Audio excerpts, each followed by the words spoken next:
So for my Skaven army, I've got 3 warp lightning cannons. One of them is the old one, and 2 of them are this newer design. But I don't really want to have 2 the same and 1 different. So what am I going to do about that? Well, I think I have an idea.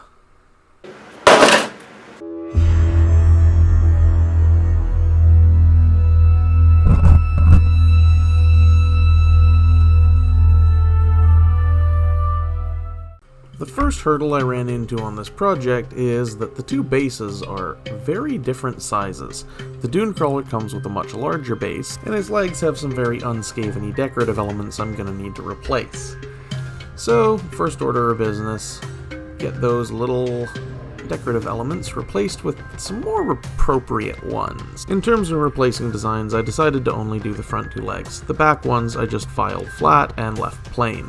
Once this minor bit of detail work was done and the legs were assembled, I made sure to test fit everything so I would be certain it would fit on the smaller base. Had to organize the legs a little funny, but it did fit.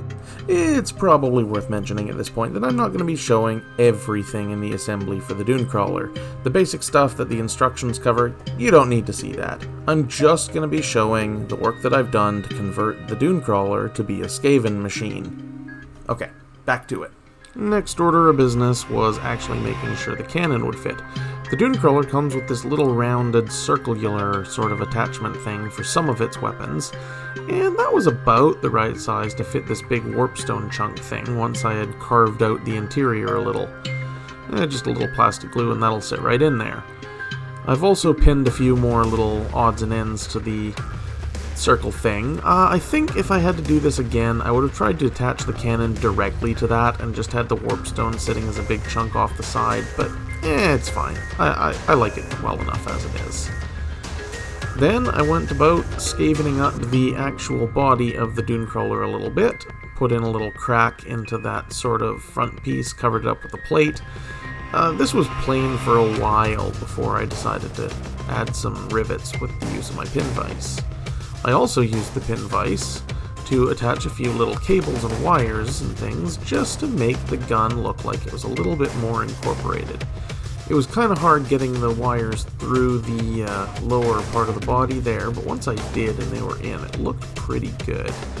Ended up attaching 3 of them because I felt 1 was not enough, and I also decided that I was going to replace this little headlight thing with a big chunk of warpstone sort of drill that I think this is from a Stormfiend kit. Anyways, also went ahead and changed out the top piece for the little hatch, and I also discovered that the Dunecrawler kit has a couple of oddities. What are these for? Why are these here? Why do they exist? Why? Questioning Games Workshop's design decisions aside, the bottom of the warp lightning cannon has these little rounded attachment points that are supposed to go onto the arm frame of the cannon armature. I did not include that. I'm saving that kit to do something else with. So I had to make something to attach those little pegs to so that it would actually make some sense for them to be there.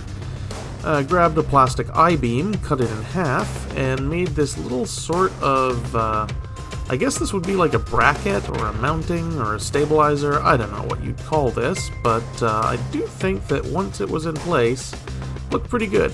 And it didn't matter that my cut was a little bit rough. This was built by Skaven. It's allowed to be a little bit rough. There we go. Just slide that into place. Perfect. Then, spend a few more seconds putzing about with it, and fussing, and just making sure everything's all stuck down. Got a little bit more use out of my Skaven shield sprue by replacing the little thing that was supposed to go on the back, and adding another little Skaven glyph thing to the side here where there was a bit of empty space that I wanted to fill. Okay, crew rats. The Warp Lightning Cannon is supposed to have 3 crew, and I wasn't sure how I was going to go about that with also having enough leftovers for the Claw catapult I was planning to make out of the remainder, and I decided that this little guy needed to get cut in half. This is going to be the commander rat. The Dunecrawler has that little cupola thing, and rather than just gluing it closed, I decided I was going to make a rat sit in. This did involve a little bit of green stuff work, but it wasn't hard green stuff work. No delicate sculpting here.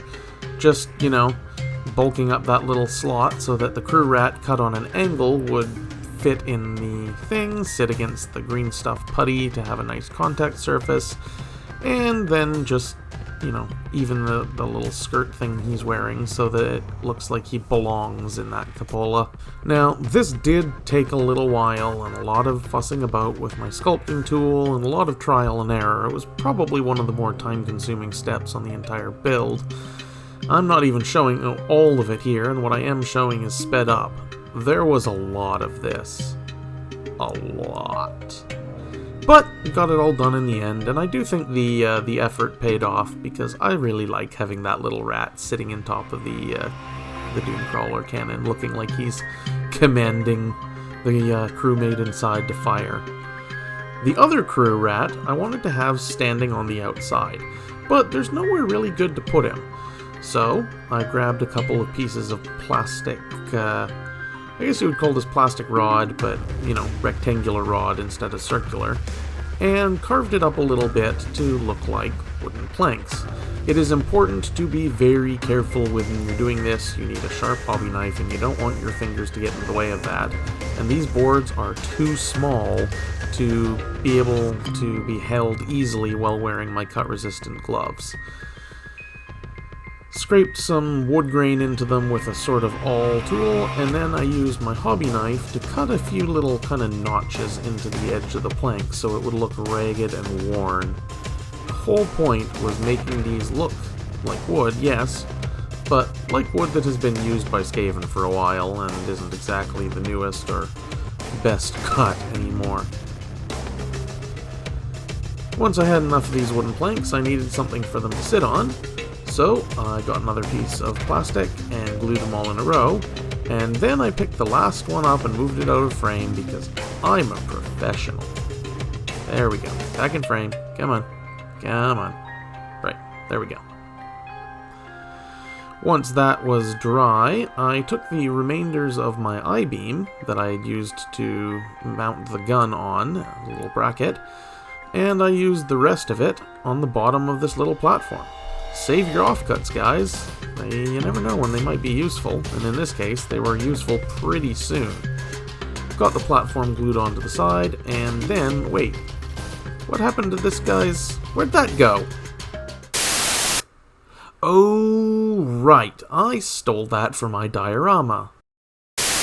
Okay, so, appropriately enough, replaced the stolen tool head with one stolen itself from an AdMech kit. Nobody saw that. Nobody saw that. He's on there fine. Everything's fine. It's all good, and that actually brings us to the end of the conversion work that I did on this piece. And next time, I'm going to be painting it. Or perhaps not quite next time. I do have another video planned in the meantime. But here you can see the Dunecrawler in all of its converted Skaven-y glory. Pretty simple conversion all told, apart from sawing that one rat in half. Everything was not too difficult to do. And I had enough pieces left over that I could still assemble a Plague Claw catapult with the remaining bits of the Warp Lightning cannon kit. It does need a counterweight, and I need to scrounge up a few extra crew rats from somewhere to replace the ones I used on the Dunecrawler, but waste not, I still get a catapult at the end of the day. I hope you've enjoyed this little glimpse into my converting process, and I hope I'll see you next time. Till then, I've been Destro, you've been great.